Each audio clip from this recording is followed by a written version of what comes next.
व्यास बड़े हरि के जना जिनके हरि आधार। निस दिन हरि के भजन में घटत न कबहू प्यार। संसार का आधार लोगे कैसे स्थिर रहोगे बताओ। ये संसार सतत परिवर्तनशील है, हर पल सरक रहा है। ये संसार स्वयं अस्थिर है। आप संसार के आधार पर कैसे स्थिर रहोगे, कैसे सदा रहने वाला सुख पाओगे। एक बार इस बुद्धि का कभी सदुपयोग तो करो।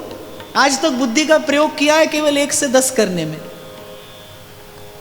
किसी कहने वाले ने कहा है सेठ जी को लगन थी कि 1 के 10 कीजिए। सेठ जी को लगन थी 1 के 10 कीजिए और मौत ने आके कहा हजरत जान वापस कीजिए। हो गया आपका कार्य, आप इसी में लगे रहे। सदा बुद्धि का दुरुपयोग ही तो किया। सदा संसार का पसारा करने में ही तो इस बुद्धि को लगाया। समेटना था, आप पसारा करते चले गए। और देखो ये भगवान की माया है, ये इसी पसारे को विस्तार कहती है। ये भगवान की माया है, वो इसी पसारे को विस्तार कहती है। और जबकि साधक के लिए विस्तार ही विनाश है। एक साधक के लिए जिसका उद्देश्य भगवान है, उसके लिए विस्तार ही विनाश है। युक्ति तो मन को समेटना है और जीव अपना पसारा करके मन बिखेरता चला जाता है। सोई तो कह रहा हूं कभी बुद्धि का सदुपयोग करिए।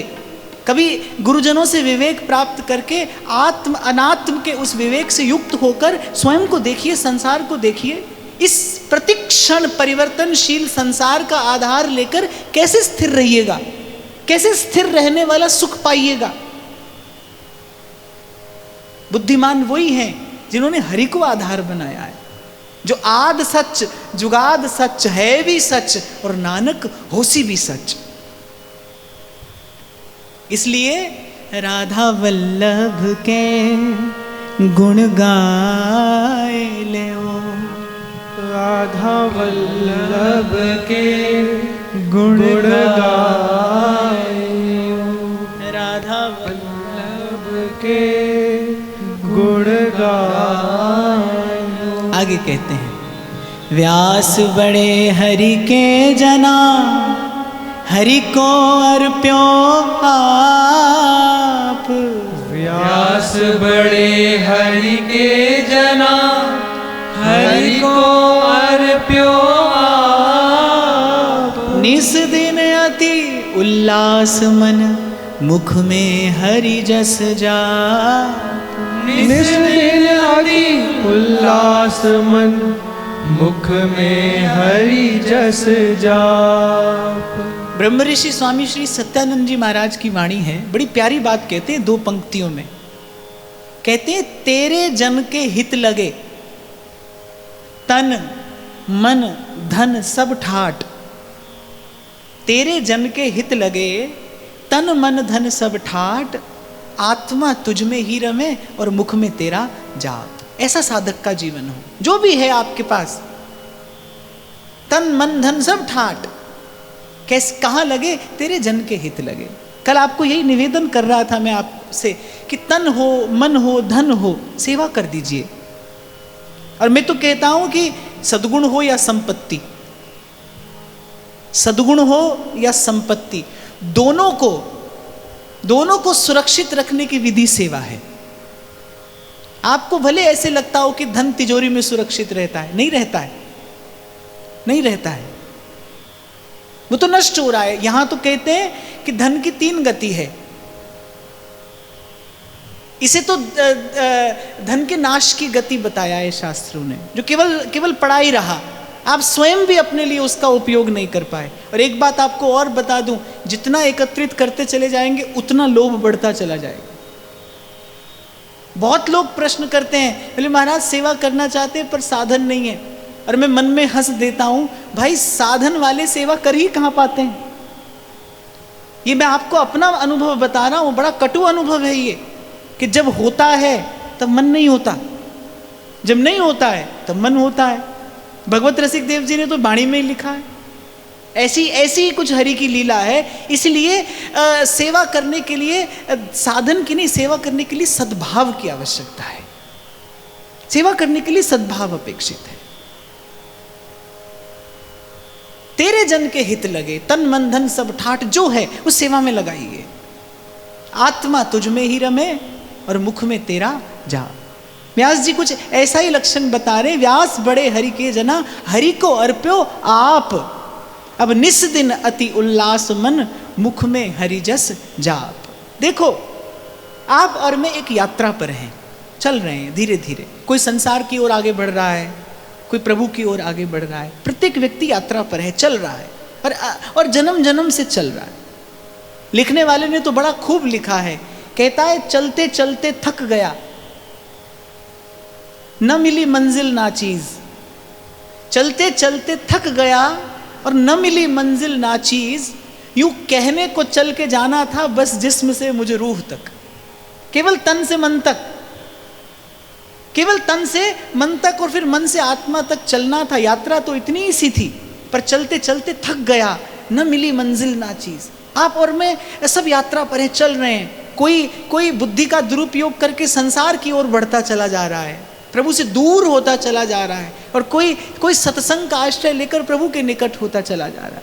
पर एक बात का विचार करो, कल्पना करो, आपके सिर पर रखिए बड़ी भारी गठरिया, बड़ा भारी बोझ सर पर रखा हो, तो क्या यात्रा सुखद हो सकती है? सर पर बोझ हो तो क्या यात्रा सुखद हो सकती है? नहीं हो सकती। बस भक्त क्या करता है, सबसे पहले वो जो गठरिया है ना, वो उतार कर प्रभु के चरणों में धर देता है। हानि लाभ सब थारो में तो दास कहायो जी, नाथ थारी शरणी आयो जी। अब जचे जिस तरह नाच नचाओ, थे मन भायो जी। और हमारे बड़े बाबा तो कहते थे, अरे अपनी बुद्धि लगाकर संसार में बहुत बाजी खेले हो और हर बार हारे हो। अपनी बुद्धि लगाकर संसार में जितनी बाजी खेली आप हारे। एक बार संतों के पीछे लगकर और प्रभु के नाम पर बाजी लगाकर देखो, जा शायद जीत जाओ, क्योंकि इनके नाम पर खेलने वाला हारता नहीं।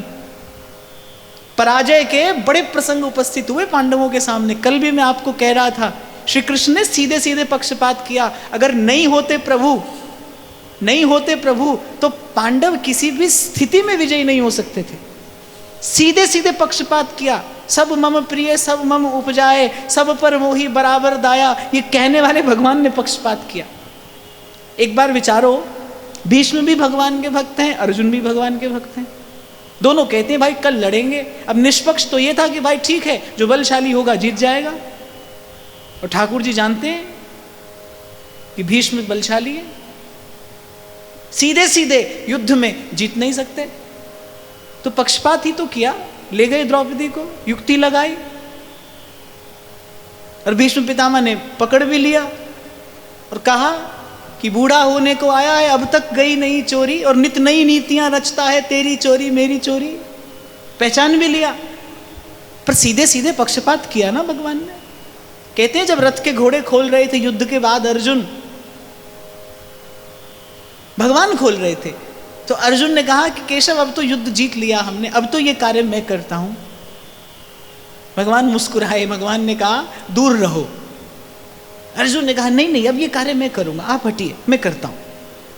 जैसे आप और मैं कहते हैं ना, कोई बड़ा व्यक्ति कार्य करता हो तो हम कहते कि नहीं लाइए हम करते हैं। तो भगवान ने कहा कि अर्जुन दूर रहो। और जब प्रभु ने थोड़ा आदेश भरे स्वर में कहा तो अर्जुन दूर खड़े हो गए। रथ के घोड़े खोल दिए गए, ध्वजा पर पवन पुत्र विराजमान थे, वो भी प्रभु को प्रणाम करके चले गए। और कहते जैसे ही प्रभु एक ओर हुए, भयंकर विस्फोट उस रथ में हुआ और उस रथ के सहस्त्र सहस्त्र टुकड़े हो गए। अर्जुन के कंधे पर हाथ रखकर प्रभु ने कहा, तुमको क्या लगता था ये जो बड़े बड़े दिव्यास्त्र तुम्हारी ओर डाले जा रहे थे, तुम अपने बल और अपनी शक्ति से इनसे बच रहे थे? तब अर्जुन को बड़ा संकोच हुआ।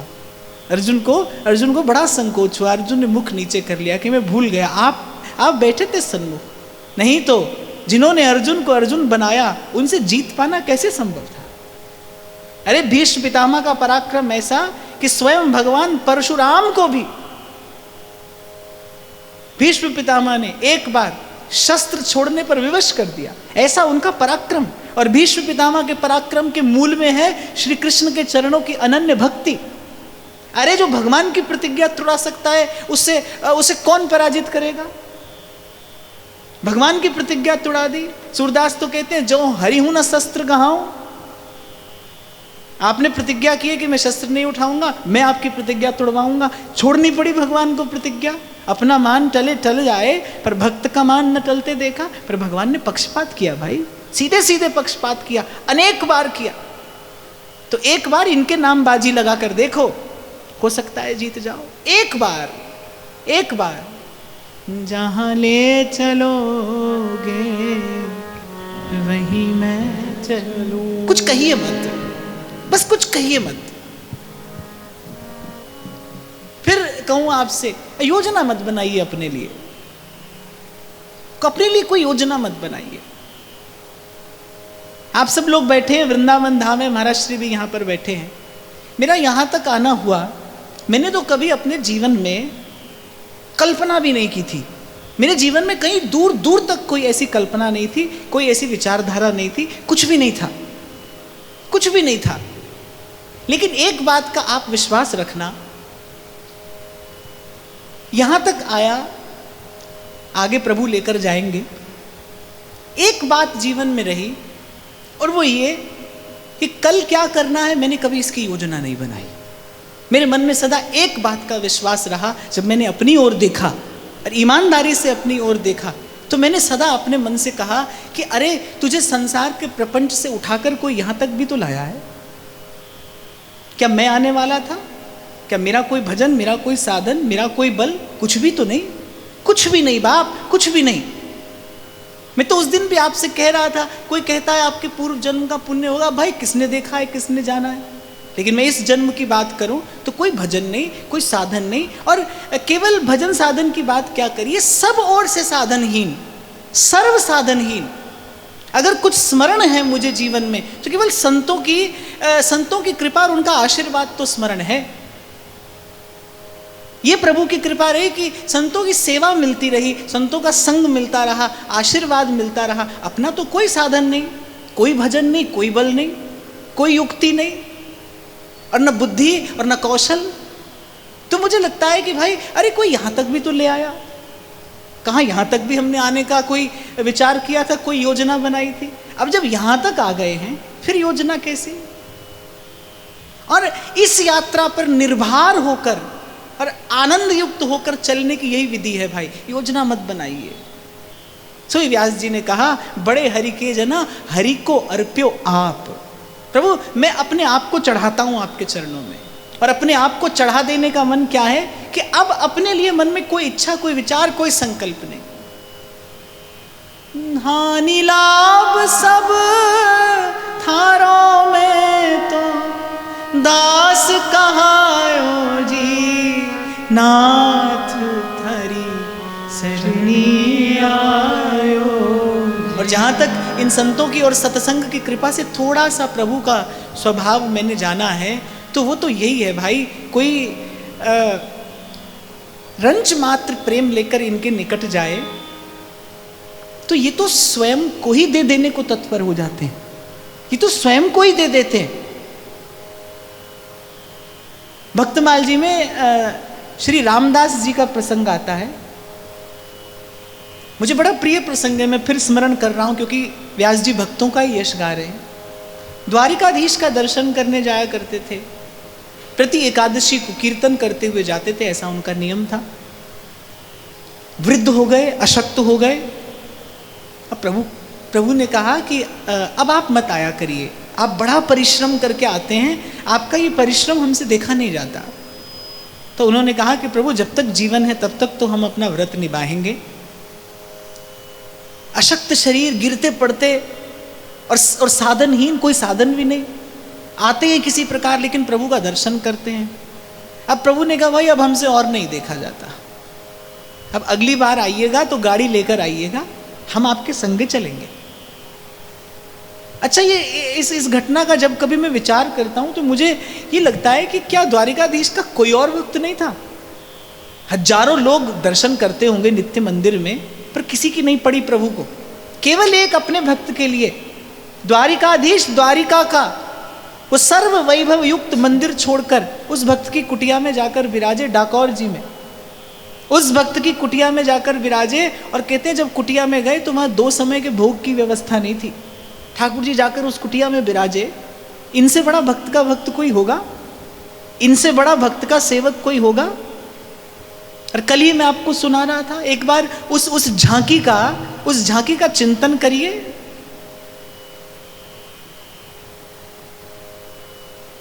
उस झांकी का चिंतन करिए कि ब्रह्मादिकों को जिनकी पाद पीठ के स्पर्श का अधिकार भी बड़े परिश्रम से मिलता है,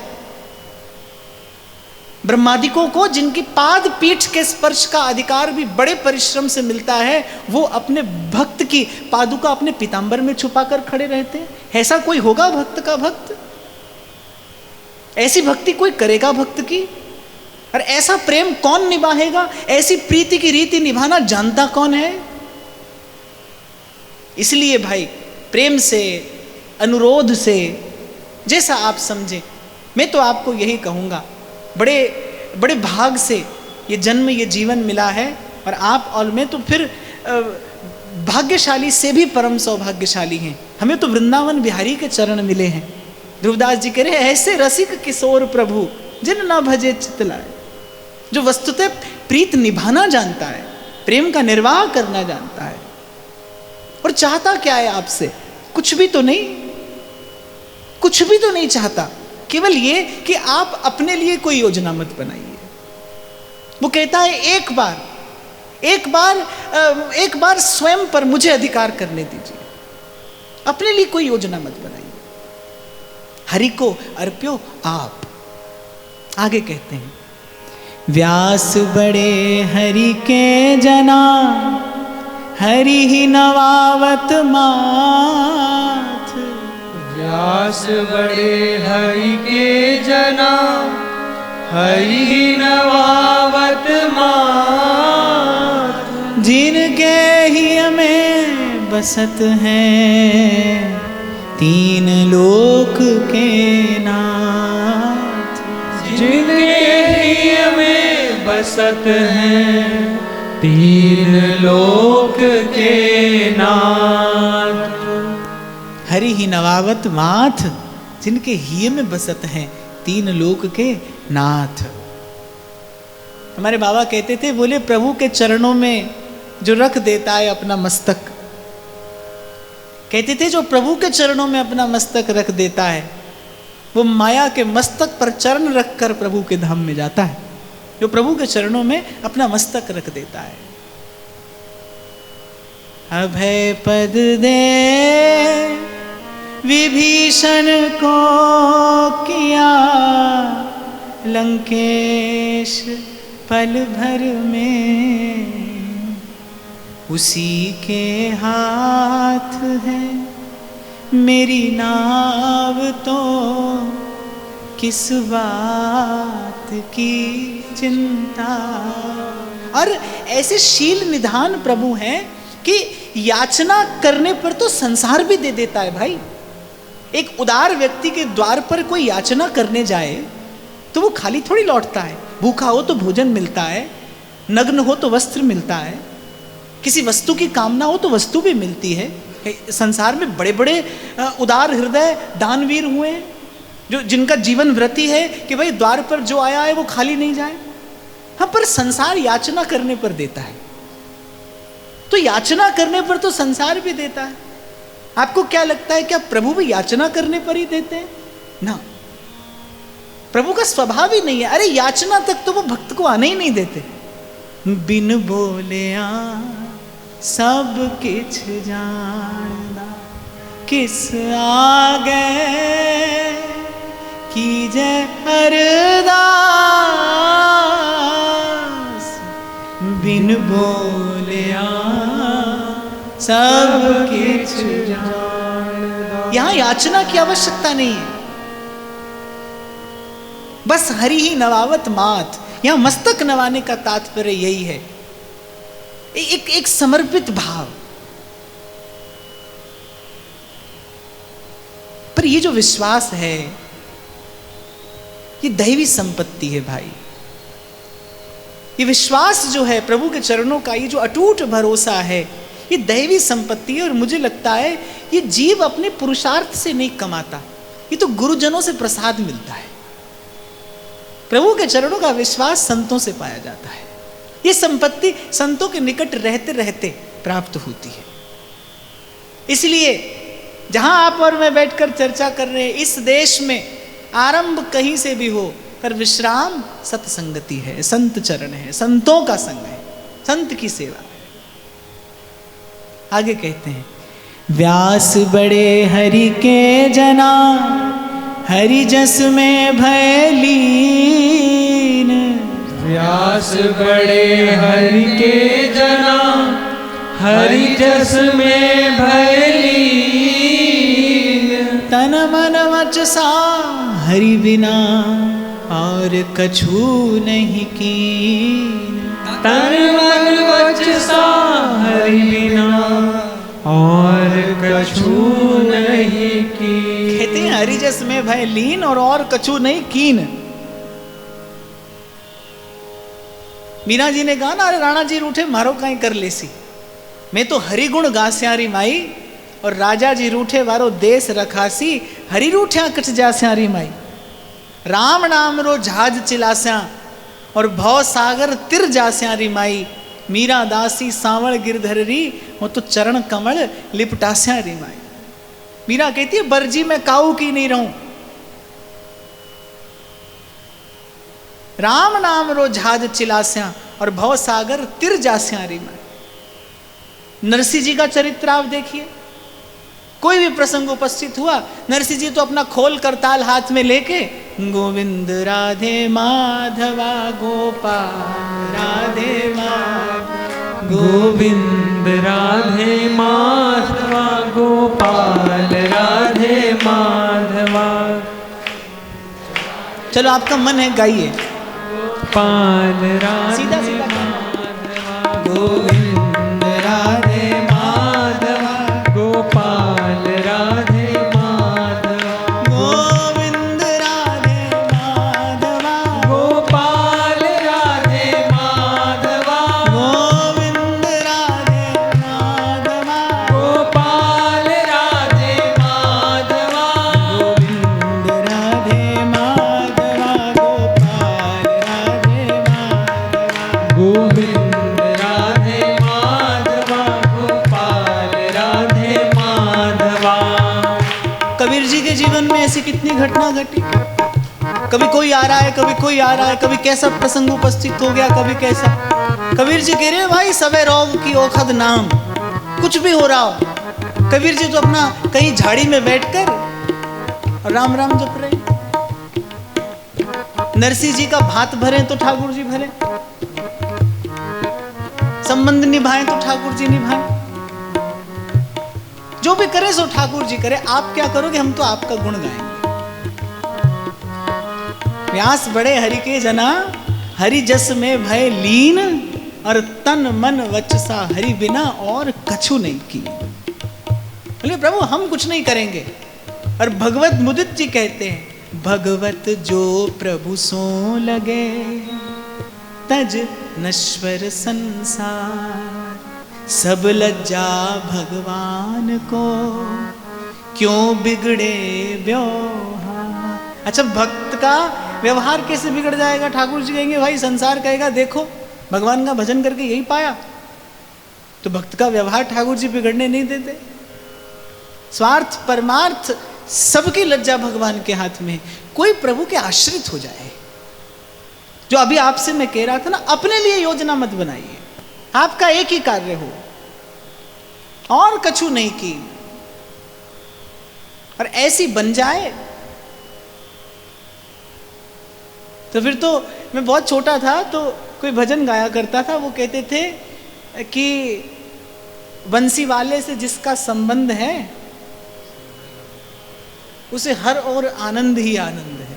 संबंध बन जाए प्रभु से।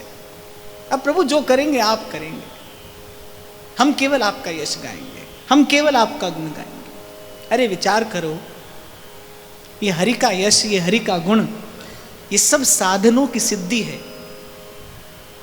जहाँ लगी साधन वेद बखानी, सब कर फल हरि भगति भवा।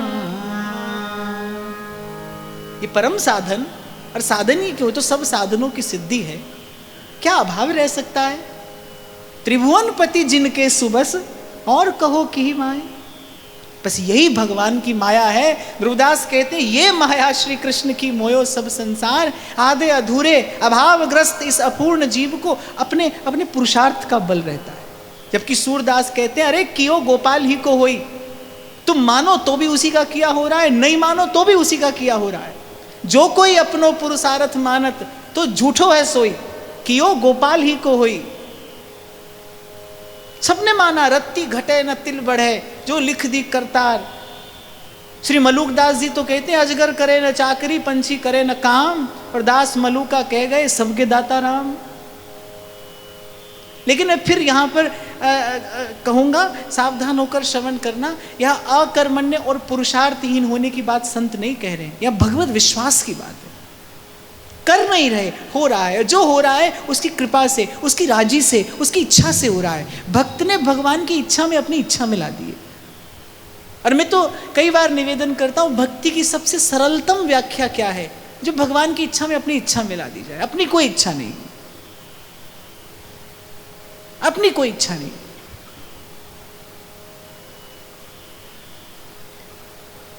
व्यास भक्त चंदन जहां, सोबन सकल सुगंध। व्यास भक्त चंदन जहां, सोवन सकल सुगंध। निकट बास कुल बहिर्मुख, तिन में होए न गंध। निकट बास कुल बहिर्मुख, तिन में होए न गंध। व्यास जी कह रहे भक्त कैसा होता है, चंदन। चंदन के दो गुण होते हैं, एक तो शीतलता और एक उसकी सुवास। अब चंदन के वृक्ष के निकट कोई भी जाए, श्री गोस्वामी जी तो कहते हैं जो भुजंग चंदन से लिपटे रहते हैं, शीतलता और सुवास तो चंदन उनको भी देता है। व्यास भक्त चंदन जहां, सोवन सकल सुगंध। और जिस वन में चंदन का वृक्ष होता है, वो सारा का सारा वन सुवासित होता है, वो सारा वन सुवासित होता है। आज जिस बात पर चर्चा होती रही कि भाई सुख का दर्शन करना है, कहाँ जाओगे, सुखी के पास ना। सुखी तो भगवान का भक्त है, उसी के मिलने से सुख है।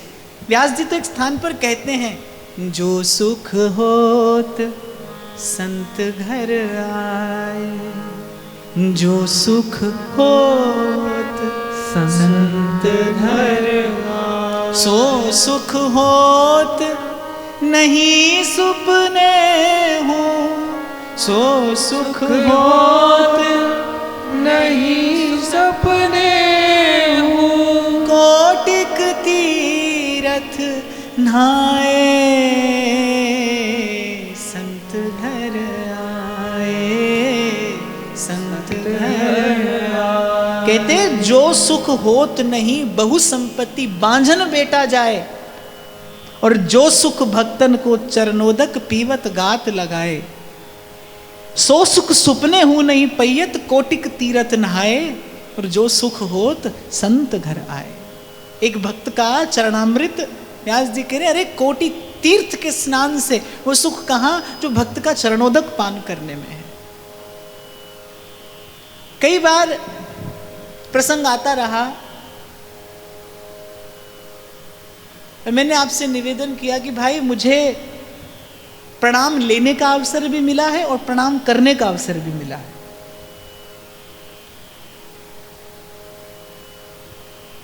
इसीलिए दोनों में सुख कहाँ है मैं भली भांति जानता हूं। और मैं व्यासपीठ से ये बात कह रहा हूं, हजारों हजार लोग आपको दंडवत प्रणाम करते हो, उसमें आत्मा को एक क्षण का भी कोई सुख नहीं है, कोई सुख नहीं है। अपने अभिमान की पुष्टि तो अवश्य हो सकती है, हानि तो है उससे, पर लाभ कोई नहीं है, कोई भी नहीं, दूर तक नहीं भाई। लेकिन संत सदगुरु के चरणों पर मस्तक रखने का अवसर मिले। तुम सामने खड़े हो, मैं सजदा कर रहा हूँ, बड़ा लुत्फ आ रहा है बंदे को बंदगी। और मेरे प्रभु की कृपा से, मेरे साहेब की कृपा से मुझे कभी जीवन में ऐसे क्षण मिले हैं भाई, आत्मा को सुख मिलता है जब कोई ऐसा संत सदगुरु सन्मुख हो और उसके चरणों पर आपको मस्तक रखने का अवसर मिले। सुख तो वहां है। सो व्यास जी ने वो सुख पाया है। इसीलिए कल मैंने आपसे निवेदन किया था, व्यास जी ने संसार का सुख भी देखा है। व्यास जी को पता है संसार का यश और संसार की कीर्ति, उसका स्वाद क्या है, उन्होंने वो भी चखा है और ये भी चखा है। तो व्यास जी कहते हैं, जो सुख होत संत घर आ, सो सुख होत नहीं बहु संपत्ति, बांझही बेटा जाए संत घर आ। फिर कहते हैं, जो सुख भक्तन को चरणोदक पीवत गात लगाए, सो सुख सुपने हूं नहीं पैयत कोटिक तीरथ नहाए। जो सुख भक्तन को मुख देखत उपजत दुख बिसराए, सो सुख होत न काम ही कबहू कामिनी उर लपटाए। जो सुख होत भक्त बचनन सुन नैनन नीर बहाए, सो सुख कबहू न पैयत पितुघर पूत को पूत खिलाए। जो सुख होत मिलत साधुन को छिन छिन रंग बढ़ाए, सो सुख होत न रंक व्यास को लंक सुमेर ही पाए। बोले कोई सुमेरु पर्वत भी पाले। तो व्यास जी कह रहे भाई वो सुख नहीं है। जो सुख हरि भक्तों के दर्शन से, हरि भक्तों के मुख से निसृत हरि लीला का श्रवण करने से होता है। तो संयोग से आज जहां से चर्चा आरंभ हुई कि सुख का दर्शन करें, तो भक्त के ही निकट जाकर संभव है। वास्तविक सुख की झलक वहां पर मिलती है।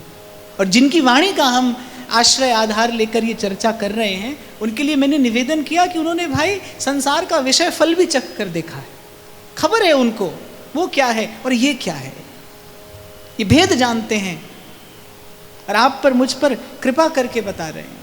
तो व्यास जी कह रहे हैं, भाई व्यास भक्त चंदन जहां सोवन सकल सुगंध। लेकिन अगली पंक्ति में एक और बात कहते हैं, निकट बास कुल बहिर्मुख तिन में होए न गंध। कहते हैं कि चंदन के वृक्ष के निकट जितने वृक्ष होते हैं वो सब चंदन हो जाते हैं धीरे धीरे। उनकी लकड़ी जो है वो भी सुवासित हो जाती है, चंदन का सा गुण आ जाता है उनमें। लेकिन व्यास जी कह रहे हैं कि निकट बांस कुल बहिर्मुख, लेकिन चंदन के वृक्ष के निकट यदि बांस हो, वो बांस का बांस ही रहता है। ऐसे ही कभी कभी ये भी देखा जाता है कि संत के सर्वथा निकट रहने वाला उस रस से सदा वंचित रहता है। गंगा के जल में पत्थर पड़ा हो तो गंगा के जल का संग कर करके वो पत्थर क्या पाता है, कीच, काई जमती है उस पर, दुर्गंध आती है उससे, ऐसा देखने में भी आता है। तो कभी कभी ये भी देखने को मिलता है कि संत के बहुत निकट कोई रहे, सर्वथा निकट रहने वाला, वो उसकी महिमा से अपरिचित ही रहता है, उसका उद्देश्य कुछ और ही होता है। बहिर्मुख का नाम कहा है व्यास जी ने। बहिर्मुख अर्थात जिसका उद्देश्य संसार है, जो संसार की ओर ही देखता है, जो संसार का ही चिंतन करता है, इसका लक्ष्य संसार है। देखो प्रारब्ध के वशात संस्कार के बंधन में बंधा कोई यदि विकार से ग्रस्त भी हो, बहुत ध्यान से सुनना, संसार में व्यवहार में प्रारब्ध के बंधन से बंधा पूर्व के संस्कार से यदि कोई विकारग्रस्त भी हो, पर यदि उसका लक्ष्य भगवान है तो भगवान कहते मैं उसकी संभाल करता हूं। ध्रुवदास जी ने लिखा है, कर्मठ कोटि जितेंद्रियन तिहि सम सर नहीं कोई। और एक और कोई जब तब साधने वाला, लेकिन उसका लक्ष्य भगवान नहीं है, कोई सिद्धि है, तो भगवान कहते हैं वो जो विकारी जीव है, जो पूर्व के संस्कार से विकार से ग्रस्त है, पर उसका उद्देश्य मैं हूं, तो भगवान कह रहे हैं उन दोनों की कोई तुलना नहीं है, वो भक्त श्रेष्ठ है, उसकी संभाल मैं करता हूं। और आचार्य गुरुजन संभाल करते हैं भाई। और आप और मैं तो जिस परंपरा में भजन कर रहे हैं, हमारे आचार्य ने तो ऐसी प्रतिष्ठा की है बीठल दास जी को कहकर कि बीठल दास के कोटि कोटि अपराध में खेवी आगले पिछले। संत सदगुरु संभाल करते हैं। गाया है किसी ने, जब संत सहारा बन जाए, जब संत सहारा बन जाए, फिर काहे मन घबराए, काहे मन घबराए। द्वारे पे दीप जले तेरे, द्वारे पे दीप जले तेरे, क्यों ना अपना दीप जलाए, अपना दीप जला। प्रभु की कृपा हो, ऐसे संतों का जीवन में आश्रय मिल जाए। बस इतना ध्यान हो कि संत के निकट रहकर कभी उद्देश्य संसार न रखना। मैं फिर विराम देने से पूर्व आपको निवेदन कर दूं, कभी कभी होता है जीव प्रारब्ध से बंधा है, दुर्बल है, पूर्व का कोई संस्कार बहुत प्रबल होता है, फिर मन विषय का स्पर्श करता है। तभी तो सहजोबाई कहती हैं, विषय और जाने नहीं देवो, ढुर ढुर जाऊं गह गह ले, ढुर ढुर जाऊं गह गह ले वो। हम बालक तुम माए हमारी, पल पल माए करो रखवार। जाता है जीव, फिर विषय की ओर जाता है। लक्ष्य संसार ना, ईमानदारी से इच्छा प्रभु की। बंधे तो आप और मैं हैं, कर्म के बंधन में बंधे हैं, प्रारब्ध के बंधन में बंधे हैं। गोस्वामी जी करें, परवश जीव स्वबस भगवंता। आप और मैं तो बंधे हैं, पर जो ही बांधे सोई छोड़े। जिसने बांधा है वो मुक्त करेगा, आश्रय उसका हो, आधार उसका हो। तो अनेक अनेक वाक्यों से व्यास जी इसी सिद्धांत की प्रतिष्ठा करते हैं कि भाई इस समग्र अस्तित्व में, इस अस्तित्व को रचाने वाला भी सबसे बड़ा नहीं है, उस अस्तित्व रचाने वाले को अपने हृदय में बसाने वाला सबसे बड़ा है।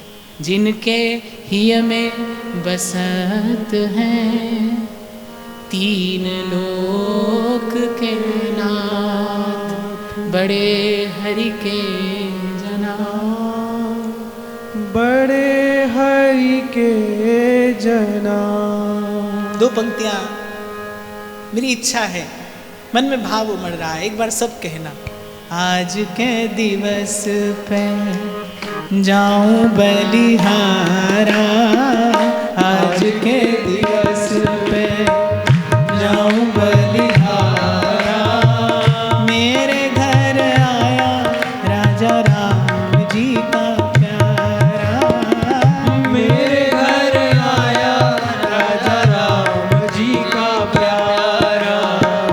करूं आरती चरण पखारूं, करूं आरती चरण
संत भक्तन की।